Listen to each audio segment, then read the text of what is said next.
maybe if it's like an operative issue when they're giving PRP in the OR, but I don't have any hardcore Bible to go by. Generally speaking, it's just leukocyte poor PRP in my practice, and I've had very good results.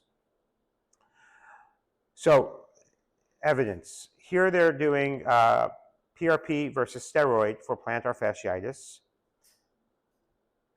60 patients randomized, looking at the VAS score at 3, 6, and 12 months, as well as the ankle society score.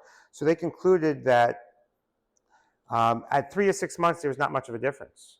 But at 12 months, the PRP group had statistically significant improvement in all measures. And this is what we're seeing, I wouldn't say almost across the board.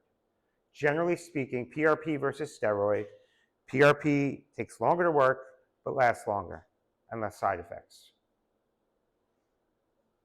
Return to play. Here we go. They compared athletes. It was only 16. They did 2 PRP injections 7 days apart, and then they had the control group with no intervention, only rehab. Those with the high-grade ankle sprains benefited from the PRP injection with a shorter return to play and restabilization of the syndesmosis, and they call this level 2 evidence. Bone marrow aspirate. Now, a lot of people refer to this as a stem cell procedure. First of all, you're not allowed to market a stem cell procedure in the United States. You can't say stem cells.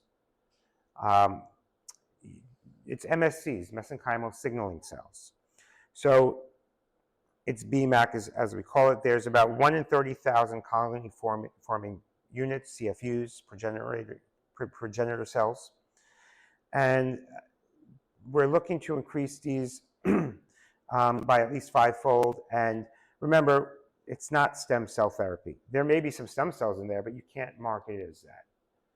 I basically tell them it's like super PRP. There is PRP in bone marrow aspirate. It's just more factors. It's more powerful. The molecules are involved in fibrinolysis, and they can down-regulate fibrinolytic reactions. It's regulated by plasmin, and it promotes cell migration, growth factors, regulation of other protease systems, and regeneration. And the PRP and the BMAC attract stem cells to come and do things to heal the patient. What are we using it for? Well, BMAC is being used for almost everything PRP is being used for pain. I'm not talking cosmetics. Intradiscal injections, ligament injuries, muscle sprains, plantar fasciitis, osteoarthritis, sports injuries, neuropathy. This has a higher risk because you're doing a bone marrow aspiration. You're going into the bone marrow. You need to have some degree of skill, preferably with imaging. Some people have done these blind, but imaging helps, whether ultrasound or X-ray. And there's a specific technique on how to aspirate it. You want to move the trocar every 1 ml that you aspirate because you want to get different samples of the bone marrow. If you keep staying in the same place, it's not like a blood vessel where more blood will just come. You want to expose the trocar to every aspect of the bone marrow that it can get. I'd say the most painful part of this is not putting a needle into the bone. It's actually aspirating. Some people will need propofol to tolerate this.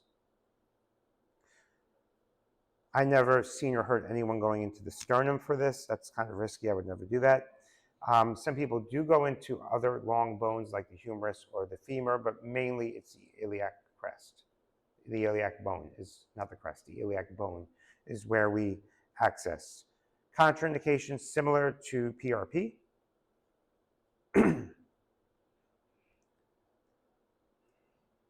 You don't want to have them on steroids, et cetera, anti-inflammatory drugs or steroids. So here they're treating patients with knee arthritis.